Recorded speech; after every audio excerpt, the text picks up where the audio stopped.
Hi, this is Phil Collen from Def Leppard. Hi, this is Joe Elliott from Def Leppard, and you are watching Heavy Consequence. And this year is 35 years since the release of the album Hysteria. What are your thoughts on the album today, looking back on it? Well, it's the most successful album of our career, obviously, our biggest seller, and I think artistically it kind of cemented something else. You heard so many other bands and artists kind of copy that kind of sound, and inspire other people as well. So we get that, and we wanted to make something very different when we were doing it. Obviously Mutt Lange had a lot to do with it. He was like, don't do Pyromania Part 2. As successful as that was, everyone else is copying that, and it's a rock album, as was Hysteria. But it had elements of pop. It had a different thing. It had elements of new wave or just different things. Prince is in there.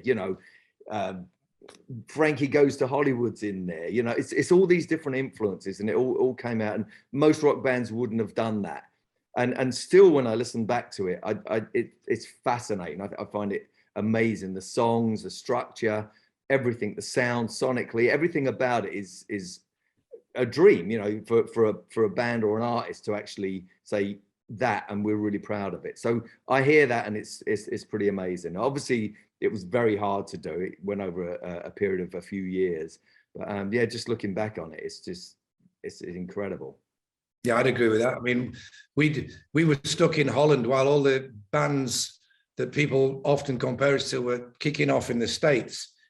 Doing the Sunset Boulevard thing. We were living next to a windmill in Holland, making this album, isolated. I mean, literally, this is what I mean about the new album. It was so easy to do. We were so isolated out there when we were doing that record. But there were moments where we would get inspiration from the day, because we were so isolated. We were living in our own bubble. Everything was coming from us, from within, until the odd occasion when it was a 4-studio complex, and Mick Jagger came in and he brought Jeff Beck along with him, and he took us all out to a nightclub, and it just happened to be a gay nightclub that played loads of disco.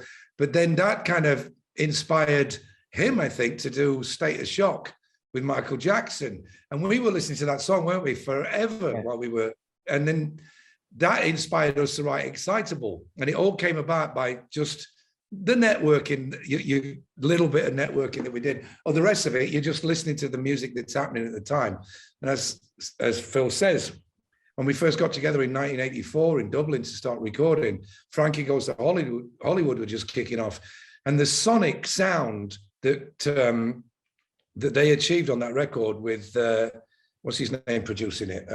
Trevor Horn. Trevor Horn, thank you. God almighty, what's wrong with me? Trevor Horn's sounds. Trevor Horn's sounds were just like, we would sit there listening to this, and even Mutt would be just like going, wow, this is just someone else. The songs done by a different producer may have just sounded like Stock Aitken and Waterman, but because they were different, they weren't the most schooled musicians, and that often makes for a lot more of an entertaining record, because they push the envelope so much further because they need to, and that's something that a lot of bands that me and Phil would reference as like, not heroes of ours, but people we really admire that weren't the greatest musicians, like the New York Dolls or the Stooges or whatever. Some stunning work came out of those artists because of the fact that they did have their own limitations. So we always would listen to everything and bring it into the equation. And because Mutt had said, let's not make Pyromania 2, we were obviously a lot more open to listening to other stuff that was happening at the time, which was a lot more pop than rock. We'd heard everybody doing our follow-up to Pyromania, so we didn't want to go there, and it was a tough record to make. And yeah, it's 35 years. So we've made an absolute point of saying that we're not going to do anything this year at all, because we're saving everything that's going to happen for this album for the 40th anniversary, because that will be really special. Good. And something I've always wondered, were any of the songs for Hysteria completed with Jim Steinman, or it never got that far with Jim Steinman as the producer? It didn't work at all. They just sounded terrible. He didn't really get how we were working. It just sounded ordinary and just flat, and it wasn't that thing. It wasn't until Mutt came back into the fold that they started coming alive, really. So yeah, we actually, some of the songs we wrote with Mutt initially, try to record Jim Steinman. They didn't even sound as good as the demo. So it was like, yeah, and this is not working. No, it was a mismatch, sadly. You know, I mean, he's great at what he does, but we weren't one of the artists that he was ever going to work with. Right. Okay. And then the last question I have is, do you think now with more awareness about manic depression, mental health, and addiction, could Steve Clark have been helped, or or could he have been diagnosed possibly if it was today? Yeah, but you know, it's the same thing happens. You know, it comes down to the individual. Yeah, you can get help. I mean, he was actually getting help as well. Mm-hmm. And you know, obviously, as we were going along, we were understanding a bit more about the whole thing. You know, I was able to stop drinking. You know, years, actually 30, it's been 34 years or something like that since I stopped. And that was different for me, but because we do know a lot more about it, yeah, he maybe he'd have gone in there, but maybe it would have been the same outcome. We still a lot of that happening, obviously, even now. Yeah, it's a personality issue more than anything else. With all the tools that we've got now that we didn't have 30 years ago, there's still people fall in the same way Steve did, exactly the same way.